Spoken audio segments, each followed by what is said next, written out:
여러분 안녕하세요. 네, 화면이 잘 보이시나요? 지금 이야기를 하고 있는 저는 시를 쓰는 안희연이라고 하고요. 오늘 나의 차가운 발을 덮어줘 라는 아주 매혹적인 제목의 신간 시집, 이근하 선생님의 신간 시집 출간을 기념해서 북토크하는 시간을 마련해 주셨습니다. 담소하다 나의 차가운 발을 덮어줘와 함께하는 시간 시작해 볼까 합니다. 지금 제 옆에 나와 계신 아리따우신 분은 제가 너무나 사랑에 맞지 않는 시인 이근하 선생님이십니다. 제가 소개를 물론 다들 알고 계시겠지만 그래도 소개를 잠시 올릴게요. 선생님께서는 2004년에 현대문학을 통해서 등단을 하셨고 아무래도 시집으로 소개를 해드리는 게 좋을 것 같아서 2006년에 칸트의 동물원을 시작으로 총 6권의 시집을 펴내셨어요. 그래서 바로 이전 시집인 뜨거운 입김으로 구성된 미래를 지나 이번 시집 나의 차가운 발을 덮어줘까지 총 6권의 시집으로 저희를 만나고 계십니다. 이근하 선생님을 박수로 환영해 볼까요? 어서 오세요. 감사합니다. 이근하입니다. 네. 저희가 막 준비하면서 너무 좀 떨린다는 이야기를 했어요. 근데 지금 이렇게 한 분, 두 분 이렇게 들어와 주시고, 네, 아주 반갑게 지금 맞아주고 계신 것 같아요. 네, 저희 시집으로 소개해 주셔서 되게 좋다고, 미술관 옆에 동물원도 좋던데? 라는 멘트를 남겨주신 분도 계시네요. 네, 이렇게 행사하는 동안 다정하게 말씀 남겨주시면 제가 중간중간 소개도 하고 또 선생님하고 다정하게 대화를 이어가 보도록 하겠습니다. 아무래도 근황 토크를 하지 않을 수가 없는데 근황을 여쭤보면 선생님 너무 이렇게 좀 대답하기가 마음이 많이 어려우시다는 이야기를 얼핏 하셨어요. 네. 네. 인사, 근황 이런 게 네. 정말 어려운 것 같아요. 나 뭐하고 지내지? 그래서 비가 자주 오는구나. 우산을 자주 잃어버려요. 그래서 우산 오는 길에 또 샀고요. 네. 날이 많이 덥죠. 그래서 참외나 옥수수를 먹어볼까? 뭐 이런 거 주문해서 먹고요. 네. 그리고 그냥 보통 평범한 일상을 지내고 있습니다. 네. 선생님 비 오는 날 좋아하세요? 비 오는 날이요? 좋아하죠. 좋아하는데 오늘 비를 좀 맞았어요. 오는 길에. 그래서 머리가 이렇게 푹 죽었어요. 오늘도 우산을 사셔야 해가지고. 네, 중간에 오는 네. 길에 우산 사서 쓰고 왔습니다. 네, 오늘 또 이렇게 장마 소식이 또 있고 이제 시작이라는 또 이야기도 있잖아요. 그래서 네. 오늘을 시작으로 비 오는 날이 계속 이어질 것 같은데요. 그러나 그 비와는 또 상관없이 선생님의 새 시집은 또 나왔습니다. 이게 현대문학이 벌써 시인선을 펴낸 지가 꽤 오래되어서 40번이 나왔더라고요. 그래서 선생님의 시집으로는 6번째이고 또 핀 시리즈로는 또 40번째 시집을 저희가 만나고 있는데 바로 작년에 그 볼륨이 좀 더 큰 시집을 펴내셨었잖아요. 근데 또 아무리 자주 펴내더라도 늘 새 마음 또 떨리는 마음이 있을 거라는 생각이 드는데 새 시집 만나신 기분이 어떠실지 소회를 좀 그래도 여쭤봐야 할 것 같아요. 네. 이렇게 작고 아담한 시집을 만날 수 있게 돼서 너무 기쁘고요. 6번째 시집인데 사실은 실감이 잘 안 나요. 내가 이렇게 많은 시집을 냈단 말이야? 이런 생각이 들기도 하고요. 시집을 낼 때마다 내가 쓴 거보다는 누군가 다른 사람이 쓴 게 아닐까 이런 기분이 들기도 하고 그 말은 뭔가 근사한 나를 선물 받는 느낌? 네. 너무 좋은데요. 이렇게 좀 못나고 나쁜 내가 아니라 근사한 나를 선물 받는다는 거 너무 귀한 경험이잖아요, 선생님. 이 나의 차가운 발을 덮어줘라는 제목도 굉장히 인상적인데 이 시집에는 30편의 시와 그리고 한 편의 에세이가 실려 있어요. 네, 저도 핀 시리즈를 묶었지만 사실 30편이면 또 꽤 그래도 편수가 있는 편인 것 같아요. 핀 시리즈로 묶어내시는 분들 가운데서도. 근데 또 그럼에도 부를 1부, 2부, 3부로 나누셨더라고요. 저도 막 고민을 하다가 결국 저는 부를 나누지 않았던 기억이 났는데 이번 시집 묶으시면서는 좀 어떤 거 고려하셨는지 그런 것들이 좀 궁금하더라고요. 그러니까 뭐 배치할 때도 어떻게 고민하셨는지도 좀 궁금하고 부를 나누신 어떤 과정도 조금 궁금했고요. 그리고 또 어떤 걸 제일 중요하게 생각하고 이렇게 시집을 묶으셨는지 또 시인의 목소리로 듣고 싶다라는 생각이 들었습니다. 네. 30편의 시가 담겨 있는데요. 매번 5, 60편 이상의 많은 작품들을 낼 때와는 조금 달라졌던 것 같아요. 소시집, 싱글 앨범처럼 이걸 근사하게 어떻게 묶을까라는 생각을 저 역시 했던 것 같고, 그런데 아무리 골몰해도 어떻게 배치해야 될지 감이 잘 안 잡히더라고요. 그래서 조금 자연스럽게 펼쳐 놓았다라는 생각이 들고요. 대체로 쓰여진 순서대로의 나를 만나는 과정이었던 것 같아요. 그게 조금 더 자연스럽고, 읽어주시는 분들이 이 안에서 각기 저마다의 자연스러운 흐름 같은 것들을 만들어 주시지 않을까라는 생각이 들기도 했습니다. 정리하자면 커다란 의지 없이 계획 없이 묻기는 했지만 그 저의 부족한 부분들은 또 독자 여러분들이 네. 채워 읽어주시지 않을까 싶네요. 근데 전 이상하게 1부의 마지막 시가 이것이어서 너무 좋았다. 2부의 시작이 이 시여서 좋았다. 그런 느낌이 읽으면서 계속 있었어요. 아, 그래요? 네네. 역시 훌륭한 독자. 네. 저 훌륭한 독자. 소리가 지금 좀 끊긴다고 하셔가지고 잠깐 저희가 방송을 멈췄다가 새로 접속을 해서 진행을 하도록 할게요. 조금만 기다려주세요.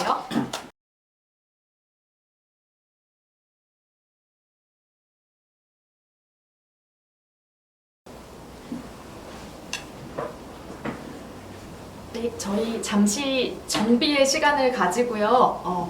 연결 문제가 좀 있어서 잠깐 정지의 시간을 가졌는데요. 어디 안 가고 다들 다 들어와 주시리라 생각하면서 행사를 조금 더 이어가 보도록 하겠습니다. 저희 이렇게 짧은 소시집 나의 차가운 발을 덮어줘 이근하 선생님 새 시집을 가운데 두고 함께 이야기 나누고 있습니다.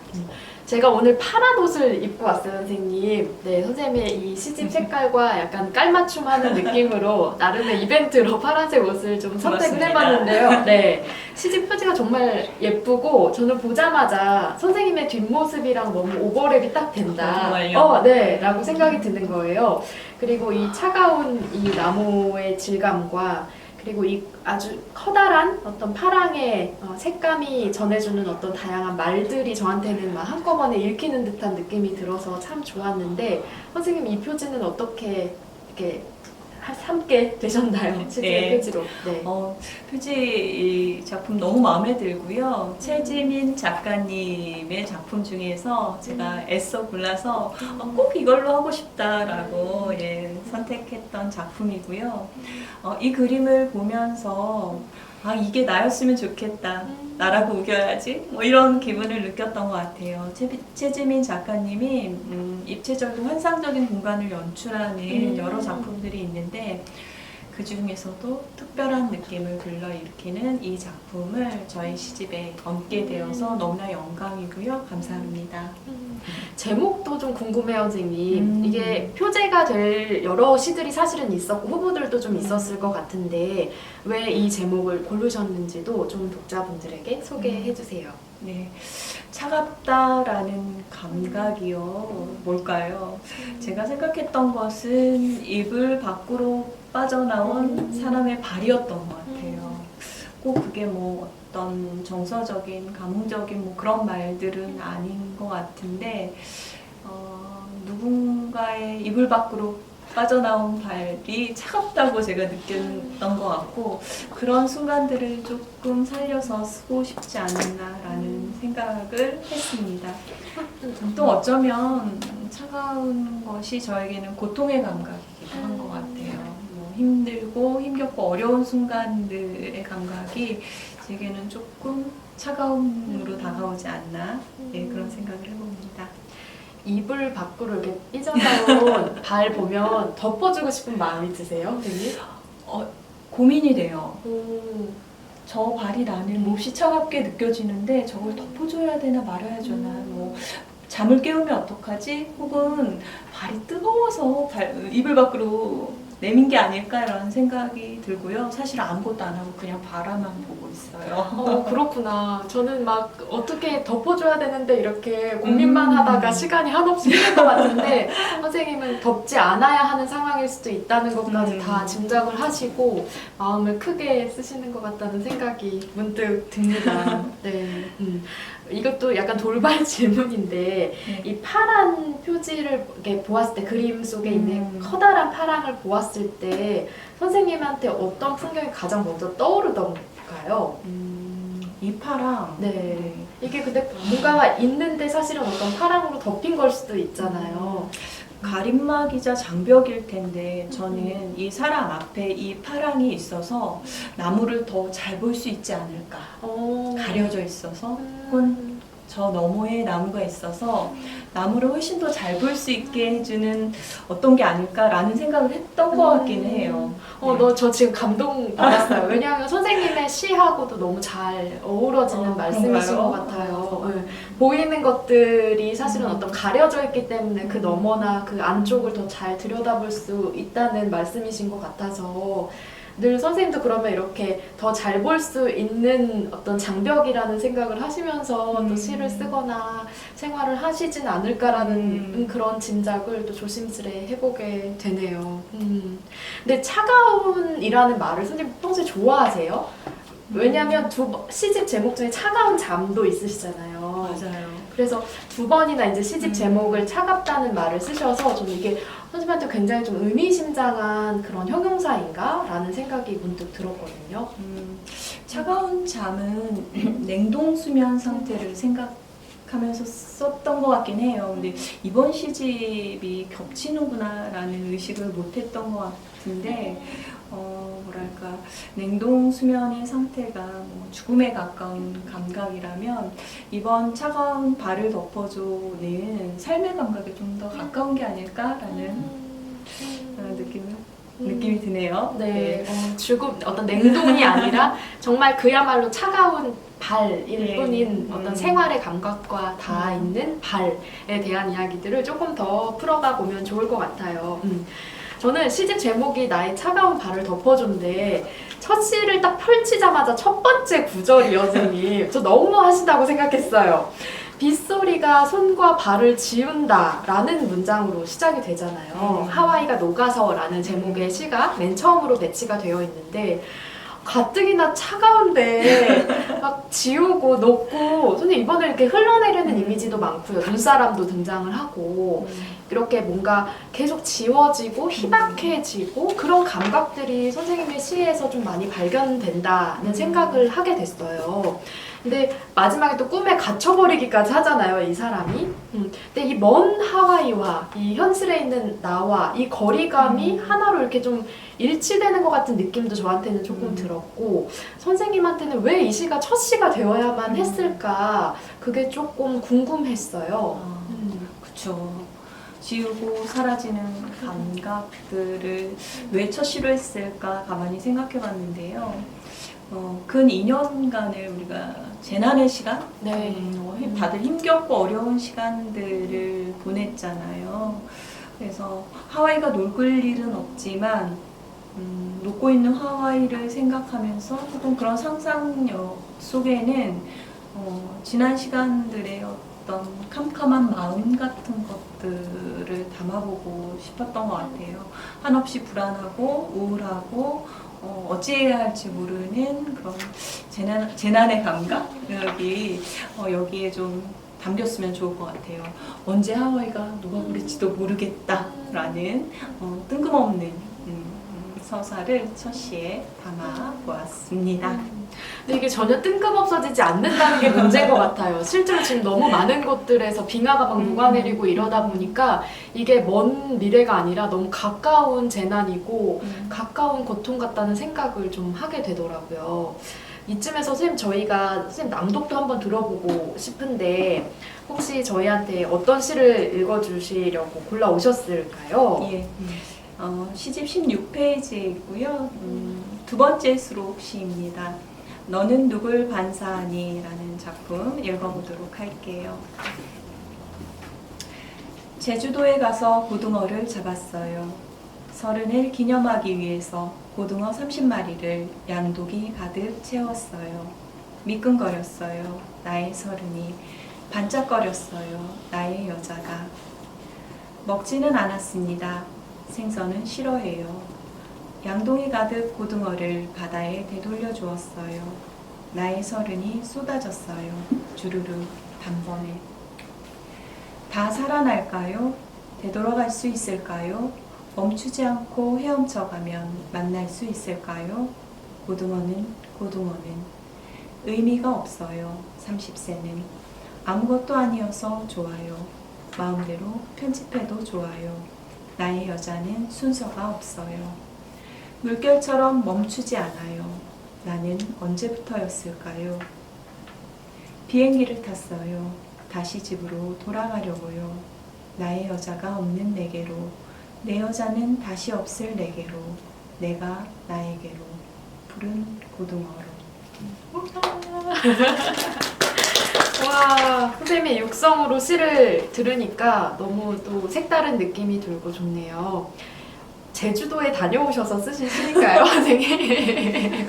그럴까요? 30대를 추억하면서 쓴 시인 것 같아요. 네. 예, 30대 한복판에서 제주도 푸른 바닷가에서 고등어를 잡은 기억은 있고요. 네. 정말 예, 주르르 다 쏟아버릴 고등어를 두 양동이 가득 잡았던 기억이 있고요.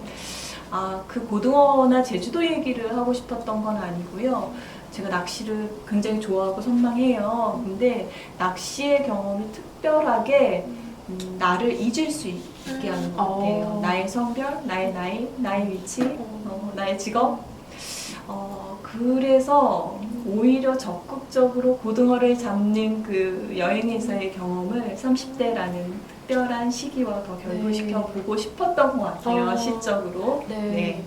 그 고등어의 비린 그 향기가 이 시에서 팍 쏟아지고 고등어가 이렇게 정말 양동이에서 쏟아지면 햇빛을 받으면 반짝반짝반짝 하잖아요. 그 느낌이 약간 비릿하면서도 팔딱이는 느낌이면서도 잡힌 물고기이기 때문에 서서히 이렇게 좀 잦아드는 어떤 숨이 멎어가는 어떤 지점이나 이런 것들이 이 서른이라는 나이를 저도 좀 거쳐와서 그런지 너무 이게 정말 찰떡 같다라는 생각이 드는 거예요. 예. 선생님한테 이게 서른이 고등어라는 어떤 생선의 이미지로 다가왔다면 이것도 되게 돌발 질문인데 지금은 만약에 어떤 그런 선생님의 지금 시간이 어떤 생선이어도 좋고 뭔가 고래를 잡을까요? 고래 어때요? 고래 정말 고래여도 좋고요. 어떤 것과 연결이 글쎄요. 될까요? 40대는 뭔가 근사하고 특별한 비유나 무엇인가를 찾고 싶지만 지금은 찾을 수 없을 것 같아요. 마흔 한가운데 있어서 아마도 조금 더 지나면 뭔가 떠오르지 않을까요? 그땐 그러면 어디 다른 곳에 가서 다른 무언가를 잡는 선생님의 어떤 마흔의 서사가 또 한편의 시로 완성되지 않을까라는 생각이 듭니다. 제가 좀 표지랑 선생님 제목이랑 표지가 선생님하고 너무 잘 어울린다는 말씀도 있으셨고요. 또 시인님 시집 항상 기다리는 독자인데 생활에 시달려 쓰기 자체를 힘들어 하실까봐 걱정이다 라는 그런 의견도 주셨어요. 근데 아니나 다를까 제가 또 그것도 질문을 해보고 싶었던 부분인데 선생님의 시에 생활이 굉장히 많이 등장을 하잖아요. 근데 그런 생활의 감각 아니면 뭐 일상의 되게 구체적인 사물들 이런 것들이 많이 나오고 이번 시집에도 장소도 좀 꽤 여러 번 나오더라고요. 그거 재밌었는데 평창에 있는 서울탕? 여기는 진짜 있는 공간인가요, 선생님? 네, 대체로는 실제 있는 공간들이고요. 네. 그렇죠. 네.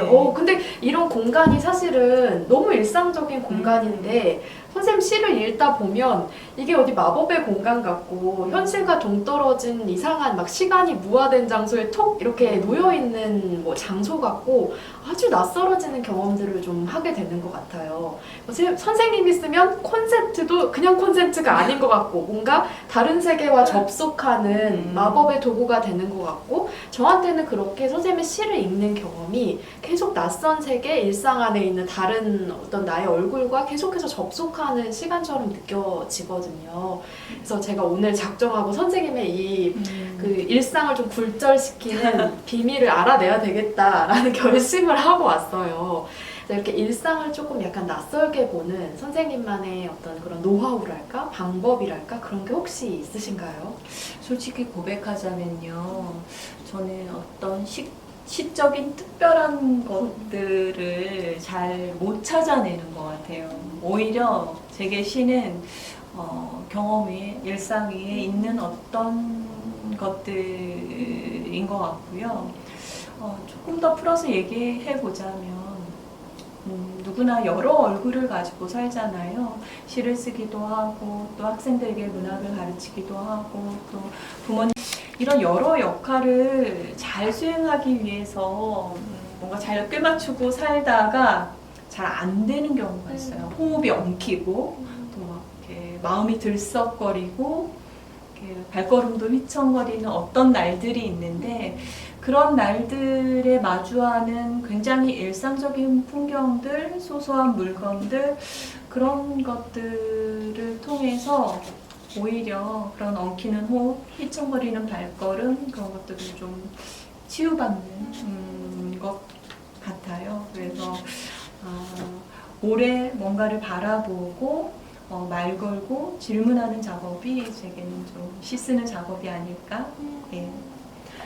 정말 맨날 스텝이 엉키는 저로서도 너무 공감이 가는 말씀을 해주시고, 그렇게 어떤 시나 좀 낯선 그 사물들의 낯선 발화를 통해서 선생님의 진짜 또 얼굴을 계속 이렇게 만나고 계신 건 아닐까라는 생각도 답변을 듣다가 문득 들었는데, 연결되는 질문인 것 같은데, 앞서 읽어주신 너는 누굴 반사하니라는 시도 그렇고, 선생님 안에는 정말 많은, 아까 역할이라고 말씀하신 부분, 그러니까 정말 많은 나들이 다 있잖아요. 우리 안에 한 명만 있는 것은 아니니까. 네.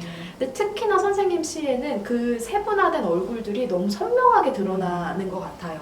일례로 제가 몇 가지의 구절을 조금 꼽아서 말씀을 드리면, 입안에 쌀 한 토를 물고, 저 이 시가 너무 좋았는데, 여기에는 아예 구체적으로 귀신, 아이, 요정이라고 이렇게 지칭을 해주시기도 했고, 키스라는 시에서는 내 안에 이렇게 쥐떼가 있나 보다 라고 또 이렇게 말씀을 해주시기도 했고, 앞서 읽어주신 너는 누굴 반사하니에서도 나는이라고 하지 않고 나의 서르는, 나의 여자는, 이렇게 항상 나를 약간 좀 거리를 두고 약간 타자화하듯이 말씀을 해주시잖아요. 내가 하나의 사람이 아니라 나라는 장소구나, 이런 걸 선생님 시를 읽을 때마다 느끼는 것 같은데, 지금은 어떠세요, 선생님? 지금 선생님 안에는 누가 있을까요? 누가 있을까요? 첫 시집에서의 저는 골목길에서 사라지는 고양이, 고양이 꼬리, 이런 것에서 저를 주로 감각했던 것 같아요. 특정한 풍경이나 공간이나 어떤 시간들 안에 놓이면 그게 바로 나구나라는 생각을 해요. 그래서 변함없는 나라는 확고부동한 내가 있다기보다는 언제나 새로운 나를 찾아 헤매거나 다른 것들을 통해서 저게 나의 모습일 수도 있겠다라는 생각을 자주 하는 것 같아요. 그리고 희연 씨의 질문 덕분에 그런 부분들이 조금 더 잘 인식이 되었던 것 같네요. 예. 사라지는 꼴이라는 게 의미심장한 것 같아요, 선생님. 그 칸트의 동물원에 보면 꼬리도 사라진다 이런 구절 직접 나오잖아요. 사라지고 뭔가 잘 안 잡히고 이런 것들에서 그래도 이제는 조금 구체적인 어떤 얼굴들로 선생님한테 나타나고 있는 게 아닐까라는 생각이 문득 들기도 하네요. 더 절망적으로는요, 그런 여러 모습들이 점점 더 나아지거나 좋아진다고 확신이 없어요. 네.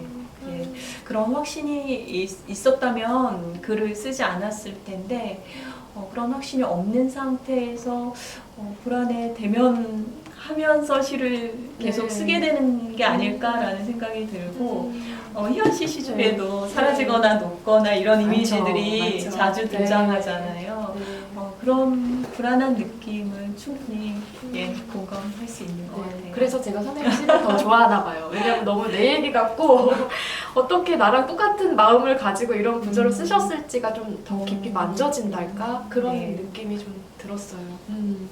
많은 분들이 생각지도 못했던 시인님의 취미 생활이 낚시라고 나를 잊을 수 있는 존재를 좀 이렇게 성별도 지우고 나 자신을 좀 지운 채로 존재할 수 있는 그런 시간이라고 말씀해 주셨던 게 인상적이셨나 봐요. 그리고 어떤 걸 위해서 대개 시는 발화자의 목소리가 곧장 들려오는데요. 내가 삶에서 느낀 뭔가를 표현하고자 하는 마음이 아니라 오히려 삶의 어떤 것으로부터 달아나기 위해서 쓰신 적도 있으십니까? 혹시 이번 시집에서는 있다면 어떤 작품이 그럴까요? 라고 독자분이 질문해 주셨네요. 네. 특정 순간에 달아나고 싶다기보다는 매일 달아나고 싶지 않나요? 그럼요. 그렇죠? 네, 지금 이 순간에도 달아나고 싶고요. 네. 확실히 시는 질문에 가까운 것 같아요. 답변이 아니라 뭔가를 규정하고 설명하고 설파하기 위한 힘이 아니라 잘 모르겠다, 잘 몰라서 도망가고 싶다, 그 도망가고 싶은 나를 붙들기 위한 질문의 과정이 시쓰기가 아닐까라는 생각이 들고요. 질문을 달고 있는 문장들이 이 시집에도 종종 등장해요. 그런 것을 좀 어여삐 읽어주시면 좋겠네요. 아마 다들 공감하실 거예요. 답을 주는 작품을 또 우리가 이렇게 찾아 읽기보다는 같이 고민하면서 질문하면서 나는 이렇게 달아났는데 너는 어떻게 달아나니? 이렇게 물어봐주는 작품들이 더 좋잖아요. 네. 이쯤에서 또 손님 한 편의 시를 더 읽어주시면 좋을 것 같아요. 어떤 시를 또 골라오셨을까요, 교님? 수레와 강아지 읽어볼게요. 어느 날 길거리에서 할머니와 강아지를 보고 쓴 시인데요. 길지만 긴 산문시이지만 빠르게 읽어볼게요. 수레와 강아지. 죽은 내 강아지가 꿈속에 돌아왔다.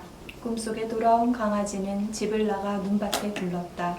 몹시 튀어올라 주인이 바뀌었다. 살아 돌아온 강아지를 부르는데 눈밭은 핏빛으로 물들고 폐지 줍는 노인을 졸졸 따라가는 강아지는 깡마르고 다리를 저렸다. 흰털이 뭉텅뭉텅 빠져 있었다. 그나마 남아있는 털도 엉겨 있었다. 가게마다 버려둔 재활용품을 할머니가 낡은 수레에 실는 동안 강아지는 모퉁이를 킁킁거리며 쪼그려 앉았다. 더 이상 나올 오줌도 없었다. 귀는 노란색으로 꼬리는 핑크색으로 염색해 준 것이 할머니는 아닌 듯했다.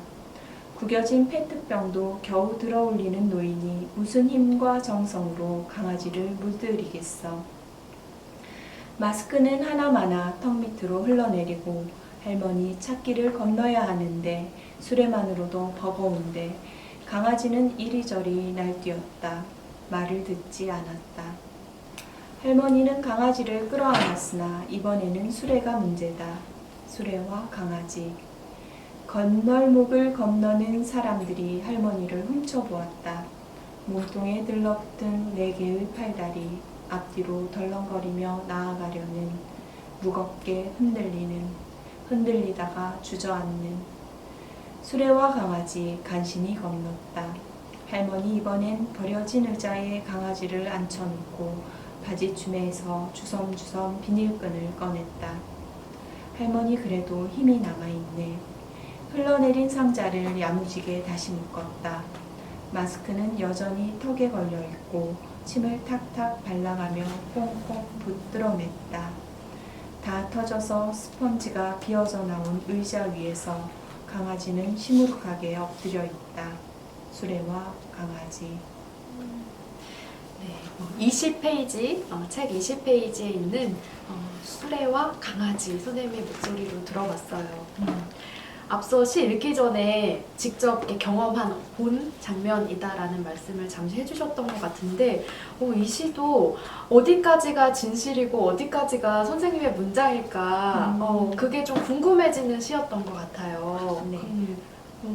그리고 마지막에 왜 다 터져서 스펀지가 비어져 나온 의자 이런 표현을 보면 정말 너무 머릿속에 떠오르는 거예요. 정말 이렇게 뜯어져서 갈색의 고동색?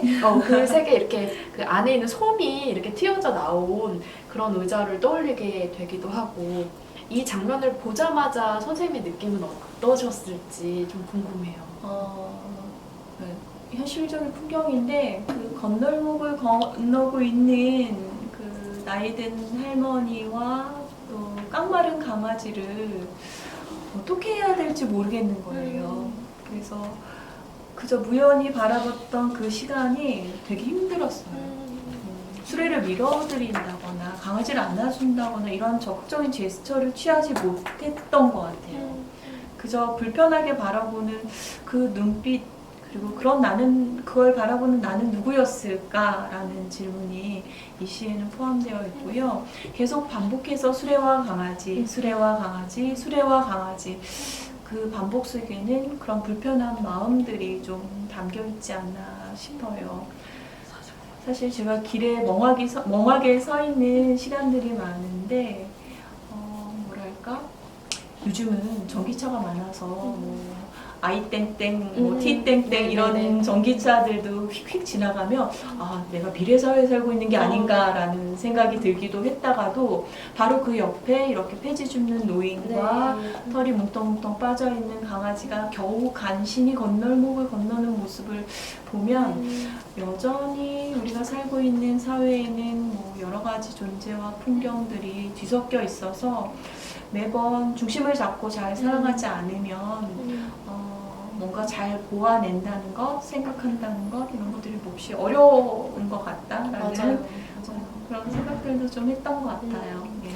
그 여러 번 반복되는 수레와 강아지 제목이기도 하고 본문에서도 반복되는 수레와 강아지가 정말로 아 이게 뭐지? 라는 어떤 그 감각 약간 이걸 이렇게 내가 인식하고 있는 게 맞는가부터 시작해서 이것에 대해서 나는 어떤 감정을 가져야 되지라는 그 수많은 맞아요. 것들이 그냥 그 반복 속에 다 담겨 있다는 생각이 들어요.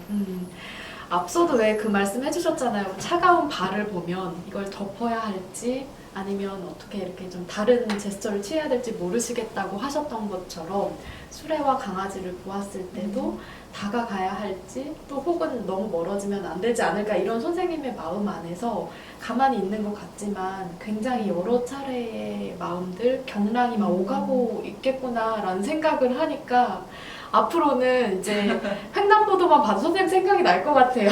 선생님이 여기 이렇게 이 표지의 이 뒷모습을 가진 사람처럼 서서 그 풍경을 그런 마음으로 바라보고 계시지 않을까라는 그 생각이 문득 듭니다.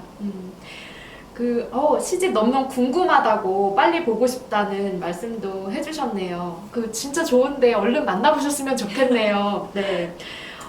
그 시집의 표제작이 되었던 그 시도 보면요. 그 차가운 발이 저는 이게 사실은 죽음으로 읽혔었거든요. 근데 선생님이 냉동의 발은 아니다라는 말씀을 앞서 조금 해주시기도 하고 오히려 생활에 가까운 발이다라고 말씀을 해주시기는 했지만 또 나를 업어주던 다정한 삼촌이 죽었네라는 작품에서는 직접적으로 어떤 죽음을 언급하고 계시기도 하고 이런 어떤 죽음의 이미지도 사실 시집 안에 좀 등장을 하고 예전 선생님도 시집에서도 드문드문 또 보였던 것 같기도 해요. 선생님이 생각하시는 이 죽음이라는 것이 뭐고 이걸 어떤 이미지로 좀 원형적으로 기억하고 계실지도 좀 궁금했어요. 네. 죽음이라 너무 어려운 질문이 거대하고 저도 이런 질문 받을 때 별로 좋아하지 않는데 그래도 좀 궁금해지더라고요. 네. 확실히 죽음은 알 수 없는 것, 내가 모르는 것. 네. 그렇지만 제가 생각하기에 죽음은 목소리를 잃는 것. 네. 그런데 그 사라진 목소리를 계속 생각하게 되는 것. 죽고 사라지고 없어진 사람들도 그 사람들의 목소리를 기억하게 잠시 선생님의 마이크를 좀 더 목소리가 잘 들리게 저희가 조정을 해볼게요. 죄송합니다. 죽음에 대해 얘기하고 있었나요? 내 목소리 들리실까요? 예. 죽음은 알 수 없는 것, 잘 알지 못해서 항상 의문부호를 갖게 되는 것. 그렇지만 되게 삶의 감각 위에서 죽음은 제게 목소리를 잃는 것으로 다가오는 것 같아요. 그런데 또 이상하게도 주근이의 생생한 목소리를 우리가 다 기억하고 있잖아요. 그래서 사는 건 언제나 죽은 사람들과 함께 지내는 것이 아닌가라는 생각을 하고요. 보통 때는 어떻게 애도해야 하는지 알 수 없어서 힘든 것 같아요. 그래서 죽음에 대해서도 좀 배워야 되는 거 아닌가라는 생각을 해요. 우리 성교육 하잖아요. 맞아요. 네, 아이들에게도 죽음에 대해서 가르치고 나도 좀 배우고 싶다. 이 적절한 애도의 과정을 어떻게 거쳐야 하는가라는 생각을 하고요. 죽음의 이미지나 시어나 어떤 장면들이 등장하는 저의 시는 저 나름대로 죽음을 학습하고 배워가는 과정이 아닐까 생각해요. 너무 멋있는 답변인 것 같아요. 그래요? 네, 우리 다 잘했어요? 그 목소리를 잃는 것이라는 말씀을 듣는데 제 머릿속에 갑자기 어떤 호리병 같은 게 하나가 생겨나면서 그런 걸 들고 다니면서 목소리를 이렇게 좀 채집해서 꼭 이렇게 닫아놓으면 좋겠다 그런 생각이 문득 드는 거예요. 그래서 보고 싶고 궁금하고 되살리고 싶으면 그냥 그걸 뚝 열어서 목소리가 예, 제 휴대폰에 주근이의 목소리 몇몇 녹음본이 있어요. 근데 아직 그걸 들어볼 용기를 내보지 못했어요. 아직 아주 한참 후에나 그걸 들을 수 있지 않을까요? 아직 애도의 적절한 과정을 거치지 못했어요. 네, 선생님은 많은 분들이 그러실 것 같은데요. 네, 우리가 잃어버린 것, 상실한 것에 대한 각자 나름의, 그게 꼭 글쓰기가 아니어도 각자 나름의 적절한 애도의 과정, 연습 이런 게 삶 가운데 항상 필요한 게 아닌가 싶습니다. 그게 호리병이었네요. 선생님의 그 휴대폰에 녹음되어 있는 그 목소리들이 저도 엄두가 나진 않지만 언젠가 그 목소리가 선생님한테 또 다른 어떤 시를 열어주리라는 마음을 갖게 되네요. 그 나를 업어주던 다정한 삼촌이 죽었네 마지막 문장에 제 밑줄을 그었어요. 원래 이렇게 표시하는 걸 좋아하지 않는데 이 문장은 그냥 넘어갈 수가 없어서 제가 처음에 읽으면서 밑줄을 그었는데 그게 이 구절이었어요, 선생님. 어떤 자세로 죽었나? 왜 똑바로 눕히나? 이게 저한테는 너무 지금도 읽으면서 약간 눈물이 날 것 같은데 어떤 죽음의 자세, 그러니까 그 사람이 어떤 멈춘 동작? 이라는 그 죽음의 자세가 분명히 있는데 우리는 항상 왜 그걸 반듯하게 똑바로 이렇게 눕혀야 한다고 생각하고 그 장례 절차 안에 왜 그런 게 있을까라는 생각을 저는 해보지 못했던 것 같은데 이 구절이 저한테는 너무 아프게 다가왔다는 저의 나름의 그 소회를 네, 잠시 전해봅니다.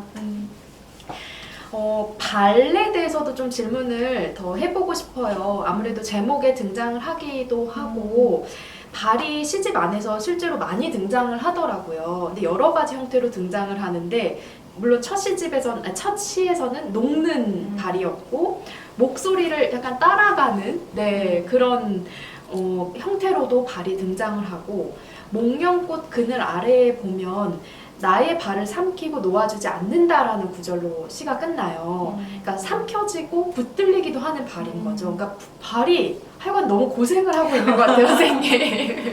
근데 사실 우리가 신체 부위가 되게 많잖아요. 뭐 손, 코, 뭐 입, 뭐 많은데 우리가 왜 발에 이렇게 붙들리는 걸까? 라는 생각을 좀 하게 되더라고요. 네.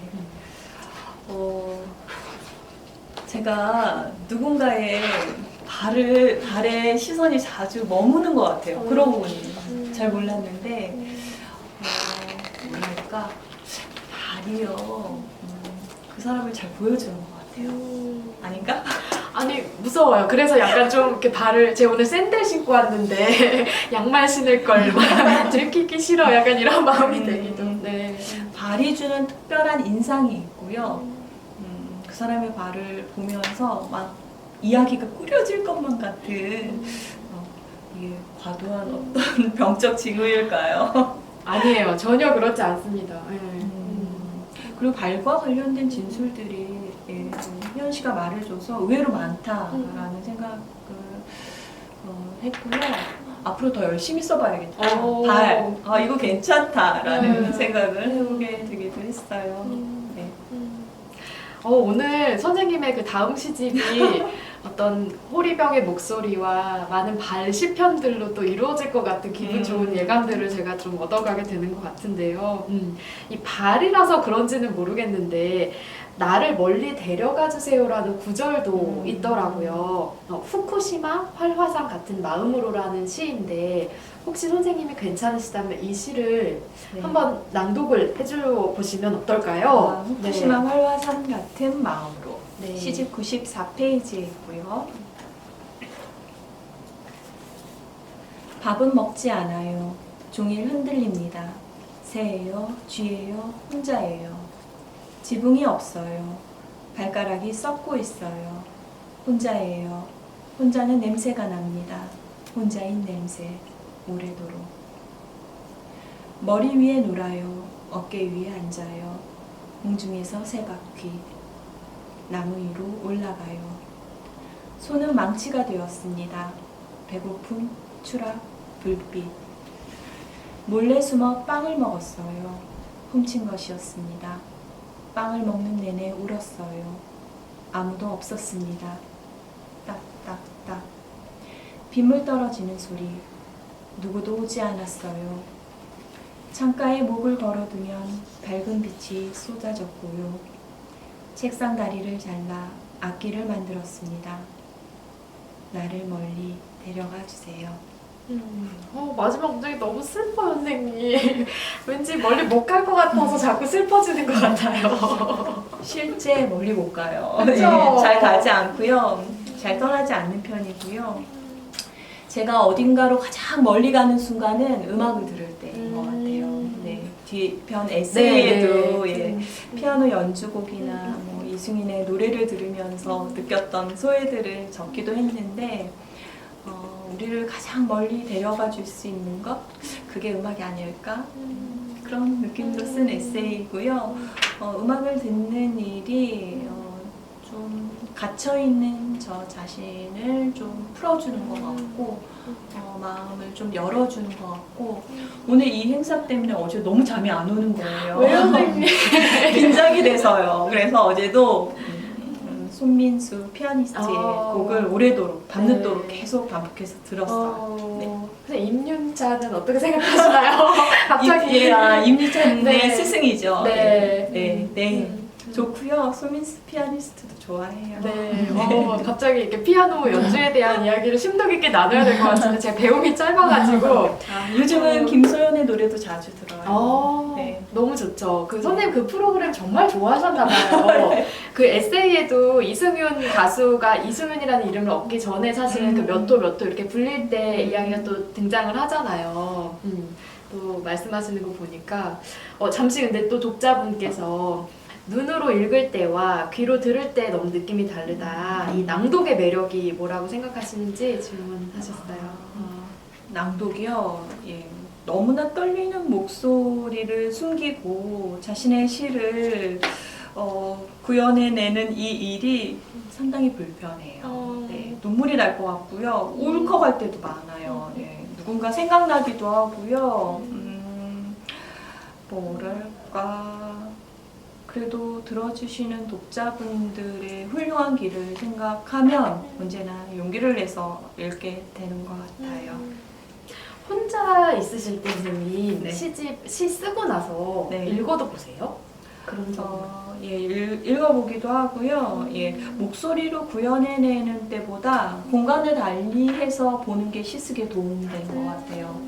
늘 책상이나 도서관이나 이런 데서 쓰기는 하지만 출력해서 혹은 휴대폰에 담아서 뭐 화장실에서도 보고 지하철에서도 보고 공원에서도 보고 뭐 갑자기 쇼핑을 하다가 주저앉아서도 보고 공간을 달리해서 읽는 그 언어가 내게 어떤 느낌을 주는가도 굉장히 중요한 것 같아서 서로 다른 시간대에 공간대에 내 시를 읽고 보면서 고치는 편이에요.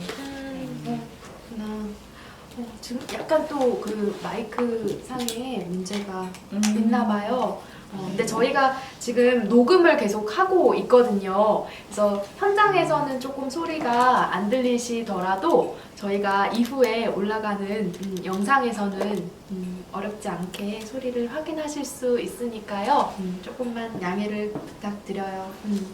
또 질문이 하나가 올라왔어요. 작가님에게 글쓰기 하실 때 글쓰기를 어려워하실지 궁금하다. 네. 저는 워낙에 출발부터 제 멋대로여서요. 어렵진 않아요. 그냥 내 마음대로 쓰고 즐거워서 기꺼워서 썼기 때문에 즐거움이 더 컸던 것 같아요. 글을 쓰는 작업이. 그리고 지금도 안 쓰여지면 안 쓰여지는 것이 최선이라고 생각하고 쓰여질 때까지 기다려요. 근데 그 기다리는 시간이 불안하기보다는 약간의 설렘이 있어요. 뭔가 다른 글을 쓸 수 있지 않을까? 라는 생각을 해보기도 하고요. 그 기다림의 시간 동안 글이 아닌 다른 여러 활동들을 하는 것 같아요. 그리고 그런 다른 것들을 하면서 얻게 되는 새로운 관심들이 또 글을 쓰게 만드는 동력이 되기도 하는 것 같습니다. 그 자연스럽게 왜 뒤에 에세이 이야기도 해보면 좋을 것 같아요. 그 말씀 듣다 보니까 또 문득 연결이 되는 질문 같은데 에세이에 이런 문장이 있더라고요. 요즘에 나는 문학과 나 사이를 보호하는데 실패한 느낌이 들고는 한다. 저도 너무 공감이 됐는데 뭐 성공한 적이 일단 없는 것 같은 느낌인데 지금은 좀 어떠세요? 네. 늘 실패하는 느낌이 들지요. 언젠가 나도 잘 쓸 수 있을 거야 이런 생각이 들기도 하고요. 요즘에 저는 예전에 잘 쓰지 않았던 근육들을 써보면서 새로운 감각들, 새로운 글쓰기들을 기다리고 있는데 예를 들면 이런 거예요. 제가 정말 싫어하는 게 있거든요. 그게 수영과 운전이에요. 네. 제일 싫어하는 것을 근래 들어 해보기 시작했어요. 네, 그래서 수영장에 가서 수영을 배웠는데 정말 참담해요. 계속 물 먹고 허우적거리고 네. 조만간 물에 가는 시, 호흡에 가는 시가 나오지 않을까 싶고요. 또 운전도 굉장히 싫어하는데요. 어쩔 수 없이 해야 할 때가 있잖아요. 그래서 운전대를 잡은 나는 누구인가, 무엇인가, 어디로 가려는가 뭐 이런 생각들을 하지 않도록 제발 제 길을 잘 갈 수 있도록 목적지에 도착할 수 있도록 하는데 이렇게 싫어하고 하기 싫고 또 정말 극도의 공포들을 넘어서는 경험들을 또 애써 하고 있는 이유가 이 실패의 감정과 사실은 연결이 되어 있는 것 같아요. 그래서 하지 않았던 것들을 하나하나씩 해보겠다. 뭐 이런 새로운 계획을 하고 있고요. 또 다른 것들은 너무 바쁘게 욕심내서 살아서 이 나와 문학 사이에 어떤 종류의 거리감이 실패로 기결되는 게 아닌가 싶어요. 그래서 최대한 좀 느슨하게 살아보겠다. 이런 생각도 하고 있어요. 그거 너무 중요한 말씀인 것 같아요. 그러니까 좀 나와 문학 사이가 사실 벌어지려면 좀 느슨해야지 벌어지는 거지. 그걸 너무 이렇게 이렇게 막 바쁘게 달려가다 보면 더 촘촘해지고 더 이렇게 꽉 조여지는 느낌도 좀 드는 것 같아서. 네. 저도 요새 그 초보 운전을 붙이고 도로 주행 3일차 진짜 정말 초보거든요. 그 말씀에 공감을 하면서 목적지까지 잘 도착하는 것만으로도 정말 좋다는 생각이 듭니다. 네. 저희가 또 방송 지금 한 10분 정도의 여유 시간이 있어서요. 혹시 행사 마치기 전까지 정말로 우리 이근아 시인님께 궁금하신 것이 있다면 지금이라도 댓글을 통해서 남겨주시기를 바라고요. 앞서 읽어주신 그 후쿠시마 활화산 같은 마음으로 정말 엄청난 화산 아닌가요? 활화산이긴 하지만 어쨌든 활화산이니까 언제 다시 이 화산처럼 뿜어져 나올지 모르는 그런 마음이 시 안에서 굉장히 잘 느껴졌는데 특히 그 아까 마지막 구절 나를 멀리 데려가 주세요 라는 표현이 시집을 덮은 뒤에도 제 귓가에 계속 맴돌더라고요. 그래서 어디로 가고 싶으신 걸까 선생님께서는. 가고 싶은 곳이 너무 많죠. 예. 후쿠시마? 독자 여러분들도 이제 조금 코로나 시기를 지나오면서 여러분들이 가고 싶은 곳으로 조금 떠날 수 있는 시간들이 우리에게 점차 다가오고 있지 않나라는 생각이 들고요. 때로는 경험적으로 정말 가고 싶은 곳에 딱 가면 실망하죠, 선생님. 이것이 내가 정말 오고 싶었던 곳이 맞나라는 생각이 들기도 하고요. 반대의 경험도 많아요. 예를 들면 뜻하지 않은 장소에서 큰 기쁨 혹은 나를 외면하는 멋진 풍경들을 보게 되기도 하는 것 같아요. 그래서 요즘에 저는 특정 장소를 지정하지 않고 골목길을 헤매다니는 시간들이 더 많아요. 네. 이 동네 저 동네 내가 잘 알지 못하는 동네들의 풍경들을 보거나 조그만 가게들 예쁜 가게들 많잖아요. 그런 가게들을 들어가 보기도 하고요. 그걸 저는 산책이라고 이름을 붙이고 있으나 사실은 길을 잃고 헤매는 그래서 갔던 골목으로 다시 빠져나오지 못하는 그런 일이 종종 벌어지고 있습니다. 운동삼아 걸어요. 네. 어디 멀리 못 가고요. 근사한 데가 아닌 것 같네요. 아니요, 뭐 꼭 우리가 어디 막 멀리 가야라도 근사한 건 아니니까요. 근데 저 너무 웃긴 댓글을 하나 봤는데, 나의 차가운 와이파이 좀 덮어주라고. 지금 약간 연결상의 문제를 재치있게 또 이렇게 말씀해주신 것 같아요. 이근아님에게 통신 조절이란? 이라는 질문도 해주셨네요. 네. 통신 조절이란 네. 끊기는 순간, 뭔가 끊기는 순간이 있죠. 정전의 순간이 자주 와요. 갑자기 뭔가 생각나지 않을 때, 고유명사가 사라질 때, 이건 나이 때문이니까. 어떤 말이 생각나지 않을 때, 애써 그 말을 막 찾기 위해서 더듬어가는, 머릿속에는 100개의 서랍이 있고, 그 서랍에는 저마다 다른 것들이 들어있는데요. 그 서랍이 원활하게 잘 열리지 않는 순간들이 있어요. 네, 맞아요. 기억나지 않는 순간들. 글쓰기가 도움이 돼요. 독자 여러분들도 시 읽어보시고요. 또 써보시는 경험을 해보시면 좋을 것 같네요. 네. 오늘 낚시와 산책으로 근하 시인님의 새로운 면을 발견했다고 또 우리 독자분께서 말씀도 해주셨네요.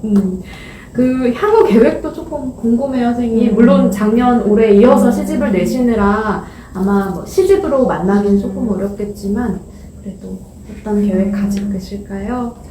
계획이요. 정말 뭐랄까요, 휴대폰에 해야 할 일들을 가득 적어놓고 며칠까지 뭔가를 해야 되는 일들이 여전히 많아요. 그쵸. 계획을 세우지 않겠다. 되는 대로 살겠다. 이것이 저의 큰 포부이지만 그렇게 잘 안 되는 것 같아요. 외부적으로 주어진 일들이 있고요. 또 아이들을 키우면서 해야 할 일들이 또 있기도 하고요. 계획이라 공포시를 써볼까요? 여름이 다가오는데 남양특집시. 근데 나의 차가운 발을 덮어줘도 어떻게 보면 이게 읽기에 따라서는 가능한 제목이 아닐까. 시원한 시집입니다. 책 청량감 보이시죠, 여러분들? 그것도 무서워. 정말입니다. 목소리가 막 발을 따라갑니다. 얼마나 무서운 시집입니까? 꼭 읽어보시겠다고 하신 분들도 있었고요. 그 시집을 또 만나주시는 분들도 있을 테고, 이제 앞으로 또 시집 만나주실 분들에게 마지막으로 그래도 한 말씀 해주신다면.